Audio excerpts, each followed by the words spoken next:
Sitting here with Captain Gonzalez with the Houston County Sheriff's Office. We're going to talk a little bit about some of the classes that he's been putting on at some of the local schools to inform people about gang activity.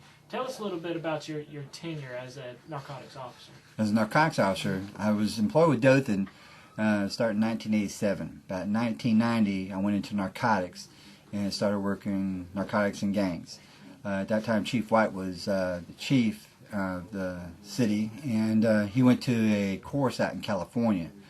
Brought back the information. I picked up that information and started working forward with that, and gaining intelligence and information of our children and our communities and activities that seemed to be real similar to activities that was occurring out in some of the larger cities from the West Coast to the East Coast. Graffitis, drug activities, some gun activities.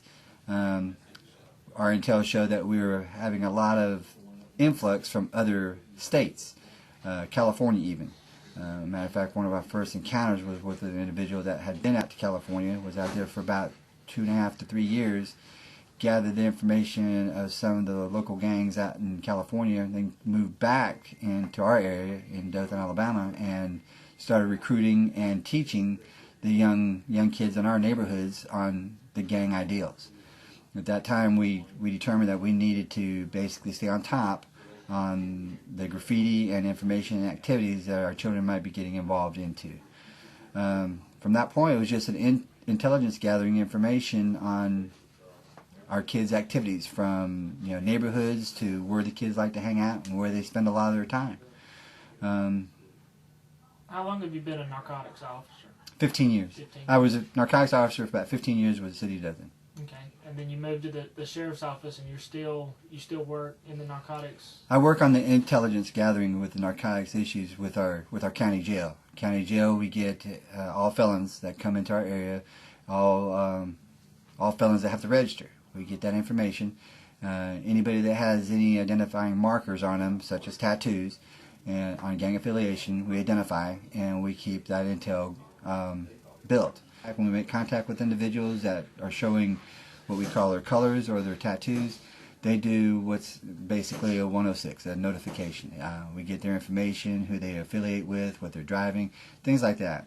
Not against the law to be a gang member, but the activities that comes behind it is usually criminal. Tell us a little bit about the class you've been putting on to inform some of the local citizens about gang and drug activities.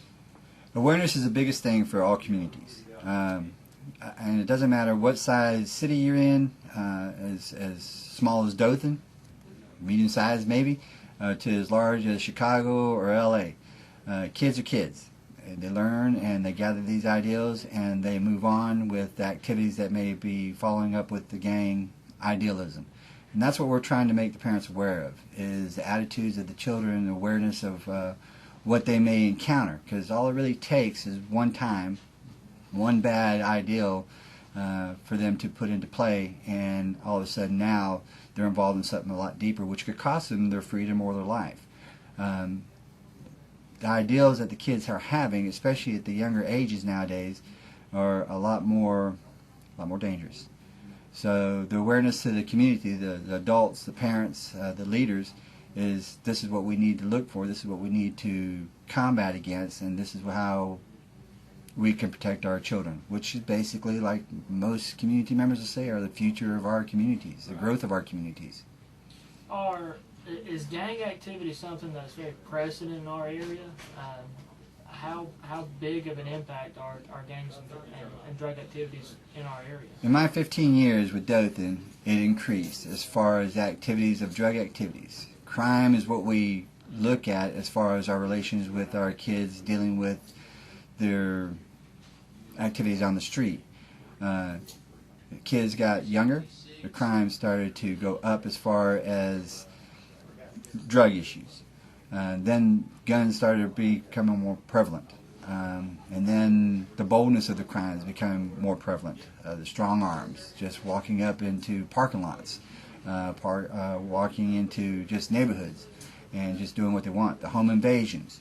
I'm not saying all these crimes are gang related, but it's the attitudes or the ideals of our suspects that we look into to see if there's any relation to them being affiliated with any kind of gang activities that some will qualify it as.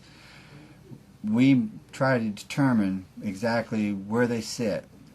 We talk to a lot of individuals on the street and they would tell us, well, we're not involved with gangs. Well, we understand they're not tattooed and they don't have the classification that will give them as being a gang member, but they affiliate themselves with one or two individuals that may control or be what they call the shot caller. He makes all the calls of how this territory, this neighborhood is going to be run.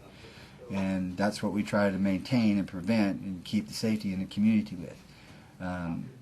Like I said, all it takes is one guy to try to control things with a group of maybe 10 or 15. Those 10 or 15 can break out and become 30 very quickly if we don't keep a tab on what's going on. And from there it can continue to grow up to larger city numbers. When you're talking affiliations of kids that you usually started out back in the years at the age of maybe 17, and now they're dropping down as young as possibly, well, as young as 8 years old. You know, we have a situation that can explode very quickly, and we can lose a lot of youth in that explosion. So the job of the law enforcement is to maintain. And to teach, to make the parents aware of their actions. What are some of the things that y'all are encouraging, some of the pointers that you're stating in the class to watch out for, some of the signs? Well, it's always still the basics. You want to see what's the change. Now, adolescence is the biggest reason why kids will change. I mean, my kids even had that little stage change. So it's a concern. So you watch and you look. The privacy issue. Parents, check their rooms, check their book bags, check who they're talking to, check who they're associating with. And the biggest source for their association today is now the computer. From Facebook to websites is just full of information as far as some of these attitudes or ideas that these kids are getting involving with the gang issues. Some of their glamorization of the gangs. There's nothing glamorous about it. In my time in learning about the gang issues, it might be a replacement for family issues. And then because they feel that they're going to be protected, they're going to be, in their ideal, loved, fathered, and when it comes to a point where a crime has got a hold of them and then now they have been incarcerated, either as a juvenile or as an adult, there's nobody there for them. And they don't learn that until it comes to that point.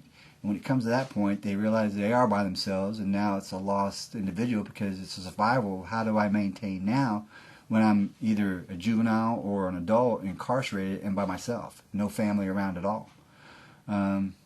These are some of the things that we try to pass on to the kids as far as making them understand. But for parents, they look for the graffiti marks, the odd writing, what they call knowledge. And feel free to call the Houston County Sheriff's Office, and we'll look at what you have and try to determine where it sits at that point. Like I said, it's not so much, them claiming to be west side, east side, south side, north side, whatever it may be. What they are doing is it's an ideal. It's an attitude of what we see the kids building on now. It's like the baby boomers. Baby boomers in my generation, it was always yes sir, no sir, yes ma'am, no ma'am. It's no longer like that anymore. It's yeah. And that's to the parent. Yeah. And when it gets to that point, that means maybe there might be a problem. Maybe somebody else has got a hold of how they have respect for themselves and others. Because once a child enters school, parents usually lose that impression on their kids because now they are in the company of their peers. So make sure the peers that they're in the company with are what you as a parent will want your kids associating with.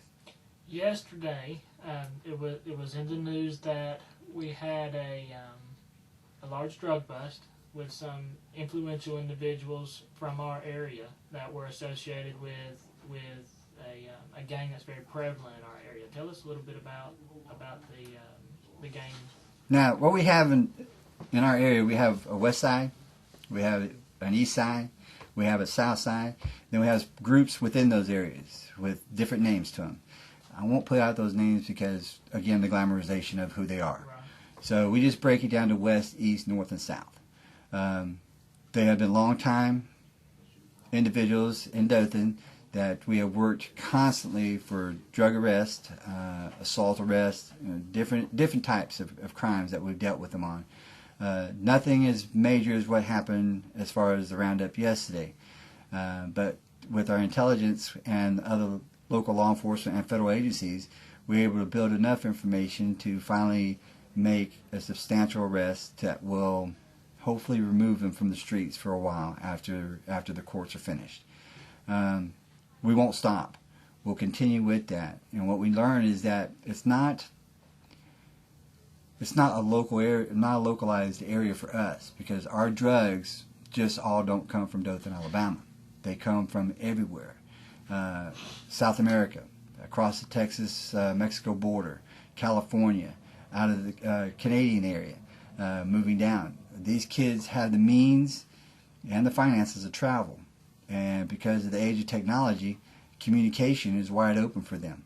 So, of course, we have to stay up with the times to deal with the communications issue and the travel issues. To do that, we have to work with everybody within our scope to try to keep track, to try to keep the intelligence going, to try to keep the information flowing so we can make a good arrest.